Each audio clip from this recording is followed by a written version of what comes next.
guys, it's me David coming at you with another LEGO Star Wars review, finally here on the main channel.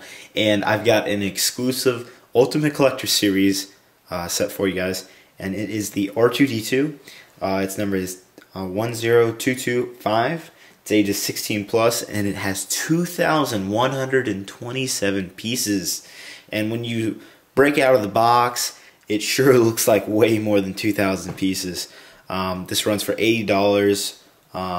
Pretty good deal for 2,000 pieces. It's more than 10 cents per piece, more around 9 cents, which is actually a very great deal. You get some great parts, and really this is an excellent set. I know you probably don't have too much use out of a giant R2-D2, but any Star Wars collector would love to have this because it's really just a perfect set, honestly. There's no flaws. It's just R2-D2 in itself, and has pretty much a good amount of gadgets with it. It does come with one minifigure. I guess I'll just go ahead and show it to you. On the stand over here is a, I guess you could say, set version of the R2-D2.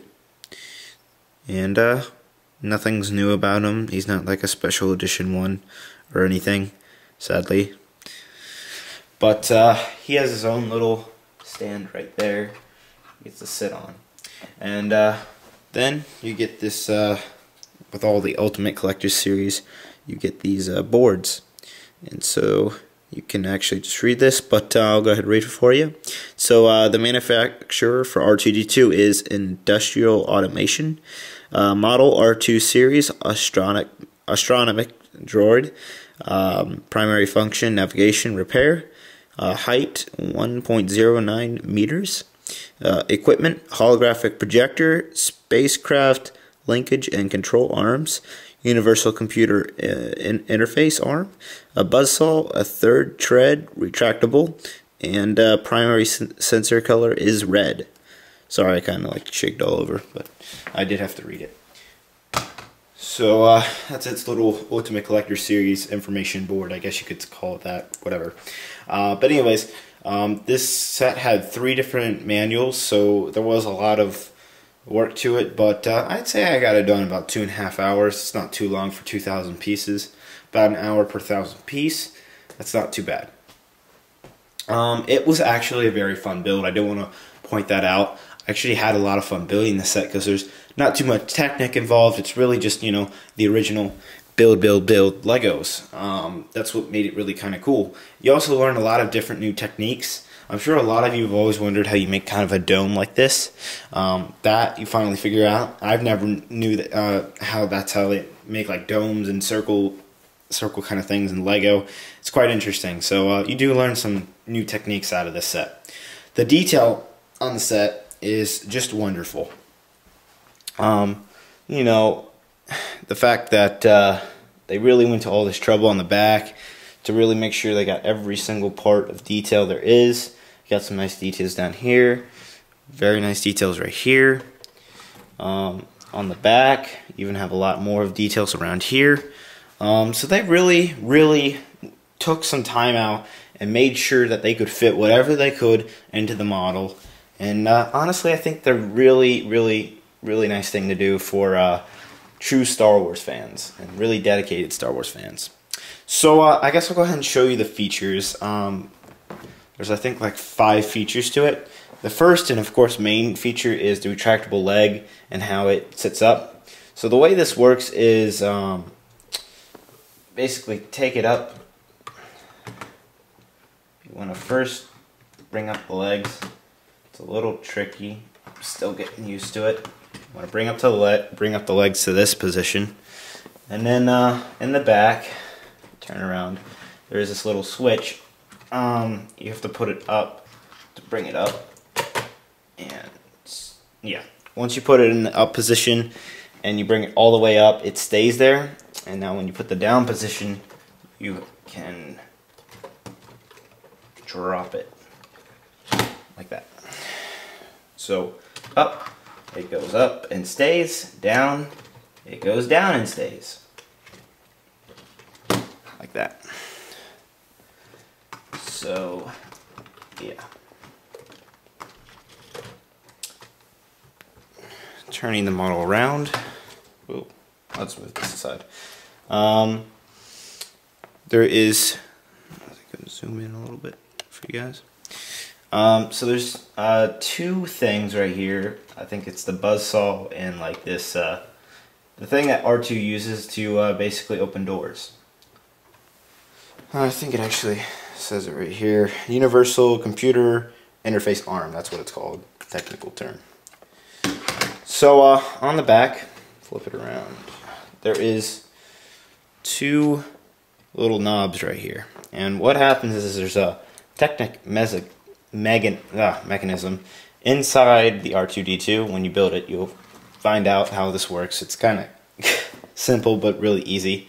But when you turn them, so there's the first one, that's the buzzsaw, and then the second one is the interface arm, or whatever it's called. And then these do break a little easy. You have to be a little careful, but they do extend like that. Give you an idea how far they extend. Not too far. Could have been a little nice, a little farther. But then you can just turn it back on the back, and then you just close these doors like that. And then all of this up here is just some nice detail. You can move this thing a little bit right here, and then you can zoom back out.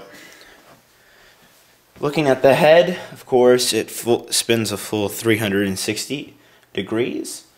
So that's very nice, actually. Very handy dandy thingy. If we go in a little closer, you can see some of the very nice detail that they put into it. They have like this backup stuff. We got something up here. But yeah, flip the model around.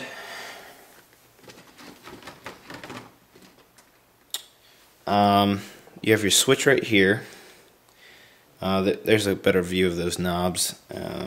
And you just got some nice detailing down here. And that's all the features.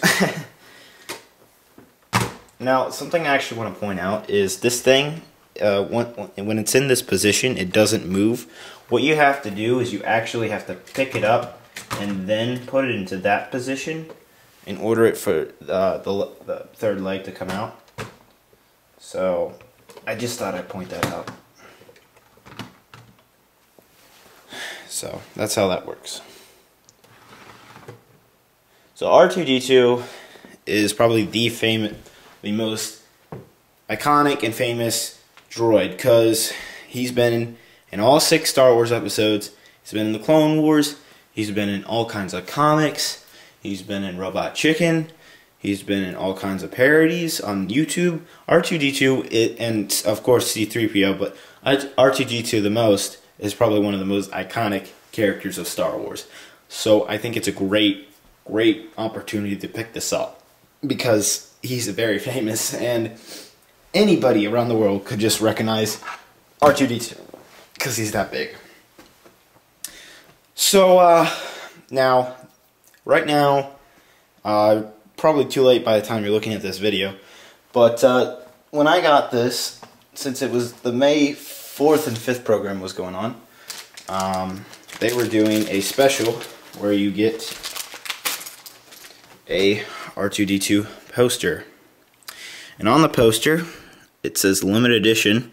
I've got 21,501 of 48,480. So this is very cool. And this came just with this set. You can the poster was only available during the 4th and 5th, and you could only get the poster with the R2-D2 on those 2 dates.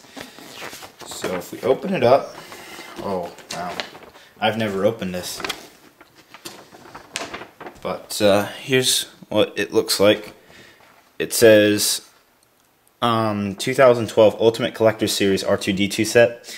This is the droid you've been looking for. Sorry I can't really show it to you fully, but I'm going to just wave around, and it says at the bottom, it says find more LEGO Star Wars sets at shop.lego.com and LEGO stores.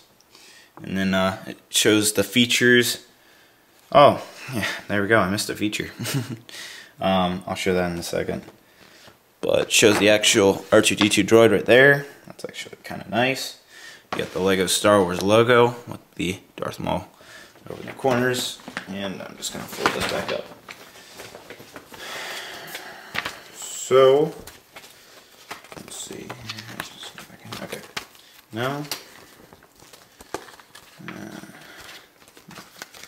yeah, there we go. And then the second thing I got is this TC-14 exclusive droid. It's like a chrome droid. I'm not going to open it out of the bag because it wouldn't be worth that much. I always keep these things in the bag.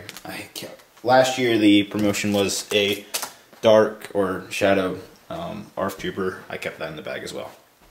So that poster reminded me that there is one more feature. It doesn't really stand out as a feature to me, but these two things do open. And that's about it. Nothing pops out or anything, but those two things do just pop out like that. So I didn't even feel worth mentioning, but you know what? I want to review the full set for you guys. Lastly, I found this very, very interesting, but in the book 3 of the manual, at the very end, they actually showed, this is May 2012, they actually showed 4 months and ahead all of the 2012 Summer LEGO Star Wars sets, including all of the characters that come in all of those sets. So, I think that was a mistake. I'm probably sure they were trying to put the winter sets here, but apparently somebody made a mistake. But, you know what? I'm just going to go ahead and show you these, because they have not been released yet. Of course, the best ones are this one and this one. They're both Old Republic. And, looking forward to reviewing all these sets. Hopefully very soon. So there's all those characters. That amazing Sith Trooper. That looks super sick nasty. And Darth Malgus, he looks amazing. Leia in the bounty hunter suit. The new Jabba. There's some great new characters for summer 2011. And this is actually I'm pretty sure May. It's kind of still counted as spring, but you know what? I'm going to count this as a summer set. So this is the first of the summer set line, I guess you could say. Maybe that's why they put in the summer sets in the back. But yeah, so I pretty much reviewed this little dude. And by the way, he is 7 inches wide and he is 12 inches tall. So he's basically about a foot tall. Yeah. And then lastly, of course, box. Box is very big. Actually, I want to show you how big the box is compared to the droid. Keep in mind the droid's a foot tall. The box is like twice as tall. It's kind of ridiculous, but it is. Lego and your silliness and humongous boxes. So here is this giant freaking box. Oh, I thought that was going to come over there for a second. So on the front, you just see R2-D2. You see this extra information, stuff like that. Flip it onto the back. You see all the features that I pretty much went through. Down here below, that's what it looks like. Down up here, that's what it looks like. So it's a big freaking giant box. But you know what? All Ultimate Collectors series stuff seems to always have big giant boxes. So that's about it, guys. Appreciate it for watching this review. I'll have the summer set reviews out on this channel very soon, so check those out if they're not already on here. So thanks for watching this review. I really do appreciate if you like this right there. Of course, favoriting, that helps too. And the biggest is, of course, subscribing right up there. So I'll see you guys in a couple more reviews of all kinds of different stuff, stop motions, and all kinds of really cool stuff right here on LEGO Boy Productions. And I'll see you guys later. Bye-bye.